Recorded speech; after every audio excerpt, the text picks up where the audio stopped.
Kwa jina naitwa namba F4304 Station Sergeant Edmundi kutoka ofisi ya RTO mkoa wa Dodoma, kikosi cha usalama barabarani, dawati ya elimu kwa umma.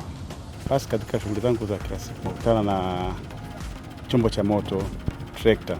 Lakini katika trekta hilo, katika ukaguzi wangu niliofanya, kuna mapungufu kadhaa. Katika mapungufu hao nitaanza kutaja moja baada ya nyingine. Lakini kabla ya kutaja mapungufu hayo, nipende kuwakumbusha watumiaji wa vyombo vya moto, hasa madereva wa trekta, nini cha muhimu au umuhimu wake wa kuweza kuzingatia kabla ya safari na au shughuli zake za kila siku.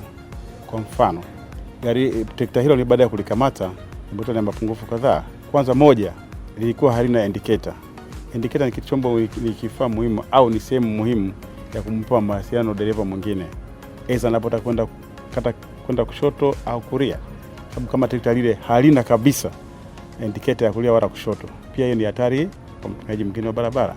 Kitu cha pili, halina mawasiliano ya umeme kati ya trekta lenyewe na tela linalolivuta. Katika mapungufu hayo tumeona katika tela linalovutwa ina mapungufu yafuatayo: halina viakisi mwanga wala taa za nyuma kule kwa ajili ya kumwonyesha dereva wa nyuma anayefuata au atakapokuwa amepata tatizo lolote, kwamba aidha amefunga breki, kutambua kwamba hii kuna chombo cha moto mbele. Pia dereva mwenyewe kwanza hata leseni yenyewe hakutembea nayo, na hiyo ni takwa la kisheria kutembea na leseni. Pia tunawaasa madereva wote lazima watembee na nyaraka za kisheria ambazo zinatusaidia katika ukaguzi wetu na kutambua, je, dereva huyu ana mamlaka ya kuendesha chombo hicho. Kitu kingine cha pili pale nimeona matairi. Matairi ni mabovu, ni vipara ambao pia ni hatari kwa yeye mwenyewe kwa chombo cha moto. Pia linaweza kusababisha kwa moja ya chanzo cha ajali, sababu anapokuwa katika mwendo linaweza likapasuka likampotezea uelekeo wa chombo chake anachokuwa anakiendesha, ikawa ni hatari zaidi kwa mtumiaji mwingine wa barabara, hata kwa yeye mwenyewe.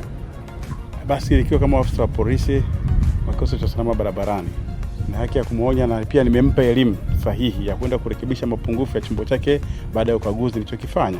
Natoa wito kwa madereva wengine, watumiaji wa vyombo vya moto, wawe makini na wafanye ukaguzi kabla ya safari na baada ya safari.